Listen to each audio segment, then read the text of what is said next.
everybody. Welcome back to Goodnight Lighthouse. I'm Miss Dorothy, and I'm here to read you another story. And I have such a special book for you tonight that the word special is in the title. That's right. This book is called You Are Special. You Are Special. You know who that's talking about? That's talking about you. This is a book about how special you are. We get to find out what makes us special, why we're important, and who we're important to. And we learn it all with a really cute little puppet. So we need to get into this book and find out, why are we special? This is going to teach us, and this is something that's going to be really great for us to find out, and a really fun story while we do it. So, are you ready to get into this special book with Miss Dorothy? Good. I need you to sit up and listen up, because here we go. You Are Special, written by Max Lucado, illustrated by Sergio Martinez. The Wemmicks were small wooden people carved by a woodworker named Eli. Each Wemmick was different. Some had big noses, others had large eyes. Some were tall, and others were short. Look, they're like wooden people. Each Wemmick had a box of golden star stickers and gray dot stickers. The wooden people went around the village, sticking stars or dots on one another. The pretty one got stars. Wemmicks with rough wood or chipped paint got dots. Oh no, they stuck stars and dots on people, depending on whether or not they thought they were pretty. The talented ones got stars too.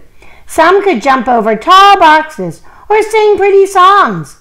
Others, though, could do little. They got dots. Oh no, they're putting dots on the people that aren't as talented as the other people. That's not right. Punchinello was one of these. He tried to jump high like others, but he always fell. So the Wemmicks would give him dots. When he tried to explain why he fell, he would say something silly.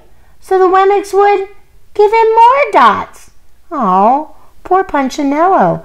Everybody's just giving him dots. Nobody's giving him any stars. He deserves lots of dots, the wooden people would say. After a while, Punchinello believed them. I guess I'm not as good a Wemmick, he decided, so he stayed inside most of the time. When he did go outside, he hung around other Wemmicks who had lots of dots. He felt better around them. Oh, Punchinello's very sad that all they'll give him are dots. One day, he met a different kind of Wemmick named Lucia. She had no dots or stars. The Wemmicks admired Lucia for having no dots, so they would go give her a star, but it would fall off. Others gave her a dot for having no stars, but it wouldn't stay either. Wow, I wonder why the dots and the stars don't stick to Lucia.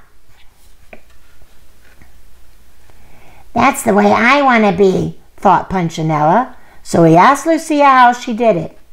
It's easy, she replied. Every day I go visit Eli the woodcarver. Why? Asked Punchinello. You'll find out if you go see him.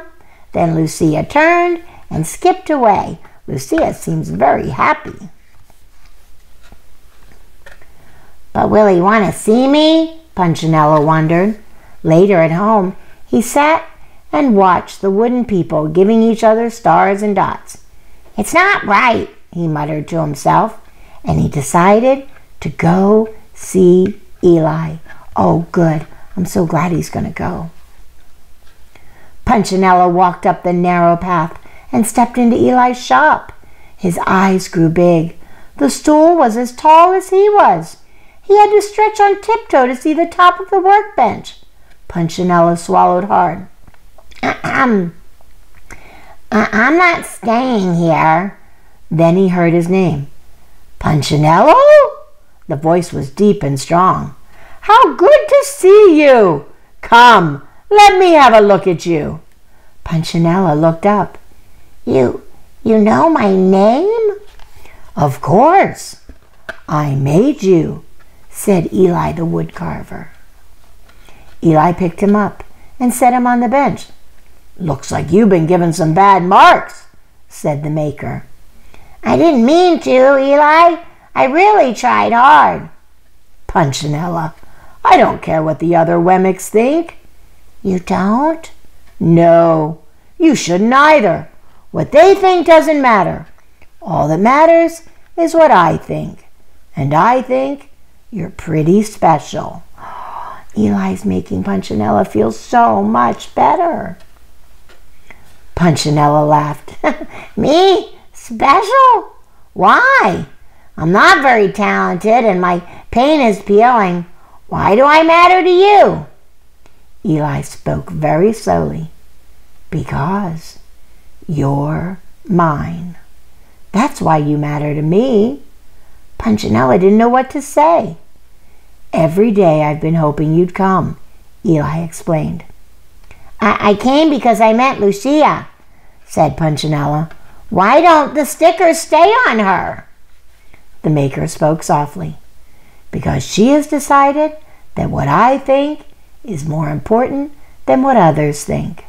The stickers only stick if you let them." "What?" "The stickers only stick if they matter to you. The more you trust my love, the less you care about their stickers." I'm not sure I understand." Eli smiled. "You will, but it will take time. For now, come to see me every day and let me remind you how much I care." Eli cares for Punchinello the same way that God cares about us. Eli lifted Punchinello off the bench and set him on the ground. "Remember," Eli said as Punchinello was leaving, "you are special because I made you, and I don't make mistakes." Punchinello didn't stop, but in his heart he thought, "I think he really means it." And when he did, a dot fell to the ground. I told you that was a special book, and it really, really was. Did you see what happened to Punchinello? Man, I did not like the way that town worked. How they put dots on people they didn't like and stars on people they did like. That's not right. They thought if you sing really well or you can jump really high, that you got a star and that made you special. But that's not what made you special. And Punchinello learned that when he went to see Eli, because Eli was his creator. He carved him out of wood, and he told him he was special because he made him. You know what? That's just like you and me. Who created us?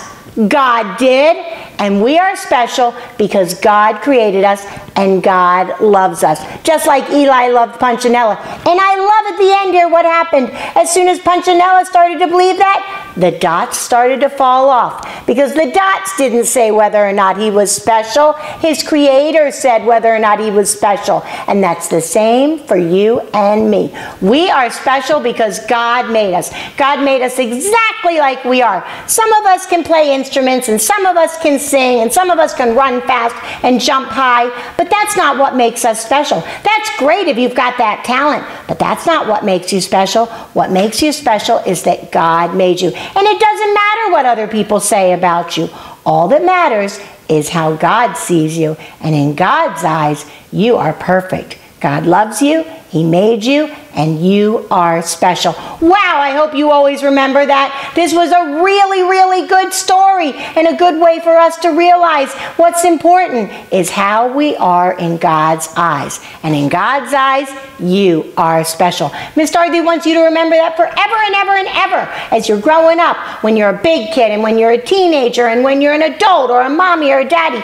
Please remember, it doesn't matter what other people say about you. What matters is how God views you. And in God's eyes, you are special. And in Miss Dorothy's eyes, you are special. So I hope that you'll always, always remember that. And I want you to think about that as you go off to sleep tonight. Because right now, it's time for all my little puppets to get into bed. I need you to get under your covers, get cuddled up, curled up, ready for a really good night's sleep. And tomorrow, no matter what anybody says, you remember, you are special. And no matter what you do, I want you to remember something else. When Mom and Dad tell you what to do, obey, and obey right away. And then come back and see Miss Dorothy, because I'm going to be sitting right here, ready to read another book to you. Bye! Thanks for reading with Miss Dorothy. I hope you enjoyed this book, and I hope you'll come back soon to read another. What's your favorite book? Drop Miss Dorothy a note and let me know. I'll go find it, and I'll read it to you. Be sure to subscribe, like, and share. I'll see you soon.